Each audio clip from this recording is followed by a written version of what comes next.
motherfucking 3. You niggas can't fuck with the M.O.B. 1, 2, motherfucking 3. You niggas can't fuck with the M.O.B.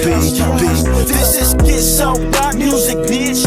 4-5 rock music, child music, cocaine rock moving, OG hop abusing niggas like the hustler. I was whipping kick for hours, Taliban dropping towers, hammerman, chop ups and young niggas gun clocking, dropping bombs like Testavert in a cold white. What's good with YouTube? You already know, Big Flocka with a convict's perspective, and I'm smashing, dashing, sliding on through with a little bit of energy. Please hit the like, subscribe, comment, man, and hit that bell notification one time for your boy, man. Hit personal, hit all. Then therefore you get future fire content from your boy Flocks. Anyways, man, I got someone that's going to be discussing some stories that come from an individual named Gangsta Goon from Decoto, man. Here we go, man. It's going to be a good one. Hey, what it is, Flocka, man? You already know, man. Just right here chilling, man. Shoot, man, getting used to this spring weather. Just kicking back, man. But yeah, you had asked me what were some of the things that NCs have done that are notable. I mean, shoot, we had 4 incidents that made the news and whatnot. But I mean, I'll talk about my homie Gangsta Goon. Gangsta Goon, man. A lot of homies know him, and you know, his name is out there. He's a reputable. You know what I mean? He's one of the NC founders, man. That's one of the homies right there, man. That's my viejo right there. Well, there was an incident shoot back in I want to say it was 2018. And you know, the homie was on transport. He was already back in the hole. He had blasted this 2-5er also right here in the yard. They were talking about moving on him on C lower yard right here, and he was on 3 block with them. You know, they was all over. Well, I mean, they were on 4 block, but he was on 3 block on the lower yard, going to yard with them cats. And this is before COVID and everything. 2 blocks would come out and everything. So yeah, homie's right there, and you know, he get word that, you know, these 2-5ers are trying to you know, mount up, and they wanna move on him. So he gets at the northern homie. He's like, look, bro, when these fools come on a visit, I'm gonna get these dudes. And you know, he does his thing, man. He does his thing. He has a piece in one hand and a slice in the other one, and you know, does his thing on this fool also from Baker's. So he's in the hole for that. And out of nowhere, they're like, man, look, we're gonna transfer you. You transfer to ASEG and CMC. So, you know, he don't refuse no movement. He like, look, bro, let's go. He gets on the van. There's 4 2-5ers in there, and these 4 2-5ers, they all know who he is. You know, the homie got the big NC on the back. He got the Ronin, all that, you know. And they like, oh shoot, man, we on the bus with this cat. So they stop off at R&R, I guess, to, you know, get their medical evaluation before they have to, you know, they head out to CMC. And mind you, this transfer was out of nowhere. This was like one of those transfers where, I mean, why am I on this bus, you know? So the homie, he gets on the van with these dudes, and you know, they stop off at R&R, and you know, they're like, get out, you guys got to come out and do your medical evaluation. So, you know, he complies, and he comes out. So he like the first one out. And he come out, and he, you know, we always have handcuff keys. You know, it's most SNY inmates all have handcuff keys. Everybody knows how to make them. You know, that's just like a requirement now, because everybody's getting out their cuffs. And you know, as soon as he's the first one out, he gets out of his cuffs first. They have him stand by the van, and they bring this other 2-5er out next to him. I want to say his name was like Sniper from Lennox or whatnot.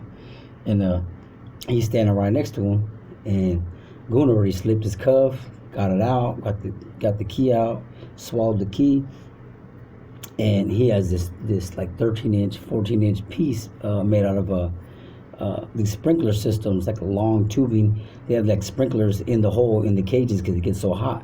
You just turn them on, and they had a little mist system. And he had you know, taken down like a whole system once in the hole. And yeah, the cops is about to get this other dude out. I think his name was Joker from Avenues, or some other cat, or Creeper or somebody. And he commenced start butchering this dude, man. He started blasting the hell out of dude, man. Just you know, giving me long stroke, man. Just going through the body, the whole 9. And the cop, in an attempt to save that dude's life, he jumped in the way, and the cop guy hit a little friendly fire in his hand somewhere. The homie was trying to get at the cop, but I think just something that happened, and the cop pushes the homie back, and the homie falls back a little, and he like the cop gets in his way though, so he can't hurt this other dude, the other dude behind him. So the homie like, man, forget all this. He run to the back of the van where they got two more 2-fibers back there, and there's a cop like trying to pull these other guys out so they can get out, and get their medical done. So the thing's open. So the homie jumps on the bumper like Chucky, man. Opens the rest of the door, and he commences to butchering the hell out of these other two dudes. These other two 2-fibers. At the end of it, he ended up getting that dude Spider from Lennox, Joker from Avenues, and Chico from Imperial Beach, and the cop on the accidental tip. And that was man, like ain't nobody doing that. You getting out your cups and opening the back door and the van, running back there and jumping back there and going with the 13-inch ice pick and going to town, man. And that's pretty much unheard of. But yeah, that's one of the little incidents that the homie did, and I'm providing the paperwork for that. So your viewers can see that they ain't no lies, bro. It's just common facts that we spit. Another little incident the homie Gangsta Goon was known for was he was supposed to parole. What was this? Last year, the year before last, and he had like 6 attempted murders he was going to court for, and he goes up there to get his parole papers. He gonna possibly parole to the county, and fight his case, but they call him out of nowhere, man, and we up there waiting, and they call him in real late. So I'm like, man, they about to run the enemy's block, bro. Like, man, they gotta hurry up. And we're sitting up there trying to, if something happens, we go right there by the gate. They gotta pop the gate so the cops can run through to assist the incident. So me and a few homies are like, man, shoot, if it's possible, we running up there, bro. Forget all this. But it took so long that they did yard recall, and we got all the way by our building, like way out of range. And the homie comes out. We don't see him though, cause he's like there's a long handball wall right there in the middle of the yard. And he comes out, and they had this Twinkie, man, this 2-5 cat dopey. He hid behind a cart, and he was strapped and everything. I didn't get why he didn't. His first instinct wasn't to pull out that piece, but he caught the homie. Like it was a good plan. He had a plan right and everything. Hid behind the car when the homie passed by, because the homie couldn't see him. The carts are kind of tall, the laundry carts, but it was full of canteen. And he came from behind, and he just punched the homie in the side of the head, and the homie like, what the hell? And then that dude grabbed his knife and tried to hit the homie. He hit the homie like twice in the arm. Bro, it was like all surface stuff. Like it wasn't even like he had no vitals. Well, he hit the homie twice in the arm, and the dude backed up. And I don't know why he backed up and like kind of like tossed the piece. And the homie he had dreads at the time. He pulled his what do you call it? His NC cutter, the box cutters we be making. And he get to hunting dude down, dude trying to run away, and he comes up and he whacks dude, cuts dude across his neck. And once that happens, that dude freaks out and just he does his best to get away from Goon. Goon's just on him, man, trying to eat dude, and dude runs like about 40-50 feet away. And because that dude ran, he had a good idea. Like I give it to him. Most of them dudes won't initiate on contact. Most of them dudes need like 5 to 10 individuals to even attempt something like that. That's just the way they roll. They got that south side jumping everybody mentality. So he tried. I give it to that dude. He tried, but but because he ran and all that, his homies, they stripped him. He was all bad because, yeah, he did try to get off, but at the same time, once the homie drew blood and cut his throat, he was gone, man. He tried to preserve his life, and that's just the facts around here, man. Again, like I provided the paperwork on that, man. This is just some little things that we've been going around about in the little war we got going on. But yeah, man, that's my dog right there, man. Gangsta Goon from Decoto, man. That's the homie right there, man. Union City right there. You know, he's one of the original NCs, and you know, he been putting it down. He been doing his thing, you know. So, yeah, man. And you know, you want to know about a little incident in here when I got into it with the cops in '04. You know, well, I was a Northania rider already, 2004. This is Badger section in St. Quentin, and they wanted to put me in the hole. They were like, "Look, man, you're a threat to the program here. You signed your S and Y chrono off in 2002. You do not belong here." And I'm like, "Look, I already talked to the counselor. I talked to the warden. They were like, look, Warden Cherry and all them. They were like, you can come out to this little special program area, but from here you're gonna go to High Desert D Yard or Stevens Valley B Yard, which was a functioning active yard. But you know, the Northerners there were mostly New Flowers and you know whatnot, and just independent Northanians. They didn't push under the net.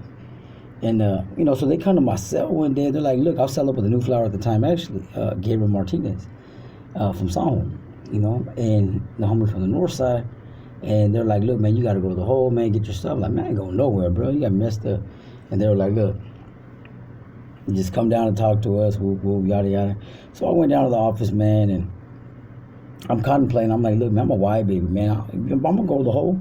I'm going to go a hole, you know, for a reason, because I was already told by Warden Cherry and all them, if you go to the hole again, you ain't coming back out.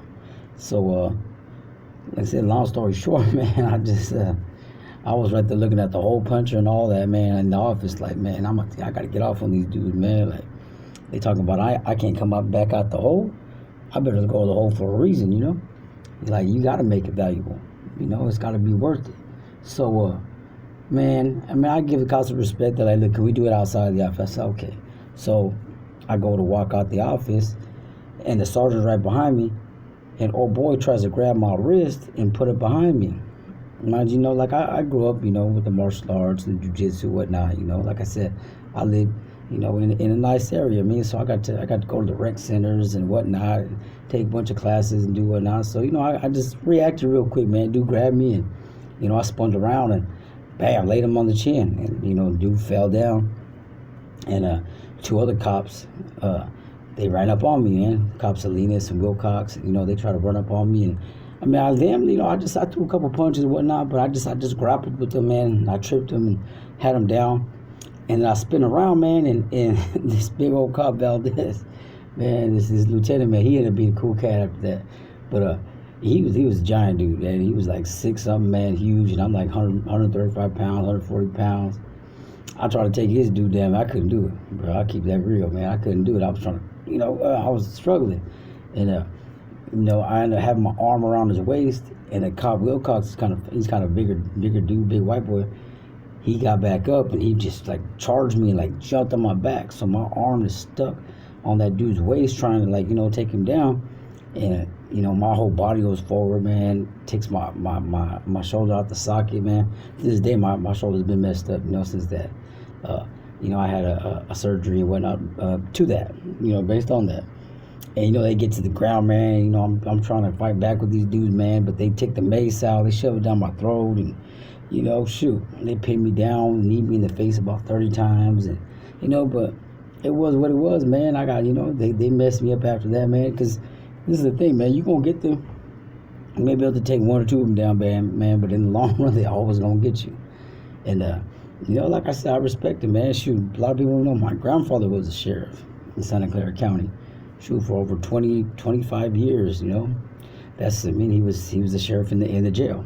He got caught up for some, you know, some illegal things, and you know, allegedly selling dope for the big homies and whatnot in there and bringing it in. But you know, he's since passed away. But yeah, man, shoot, I respected it, man, and like because you know, they had given me significant injuries, you know, they have to commit you to the hospital overnight or whatnot to evaluate you, and because of that, they had to put you on the camera. So, you know, when they had me on the camera, they're like, "What happened?" I'm like, "Look, I'm not gonna say nothing, man. These are all self-inflicted injuries. I threw myself on the ground, and you know, basically because I looked out for the cops." And not, you know, speaking against, you know, the brutality after the aftermath. You know, they looked out for me, man. They looked out for me. They helped me beat the case. Only one that wasn't cool about it was the sergeant. Sergeant Chan, man. You know, because I had dropped dude, and you know, after that, man, like there was cool as hell, but you know, that was a little incident that went down and quit in 2004, and shoot, man, like I said, man, long-term consequences. My shoulder's still messed up because of that, and hey, it was what it was, man. But he just wanted to drop by and you know, enlighten you. More basically, I'm my homie Gangsta Goon. You know, a lot of people be asking about him, and you know, they want to hear from him. You know, he don't want a clap at this time. You know, so he just he low profile, man. He just chilling. But I got his blessing to, you know, share his paperwork and whatnot. You know, and hopefully you can air this one day. All right, bro. Hey, it's always a pleasure. Block movement, MOB, I'm stamped to prove. If you want the static, about to let this beast loose. Picking up work, kickstands in the birdie. Pushing leave it as a craze, breaking down the wide girly. Workers for the team, running out of product early.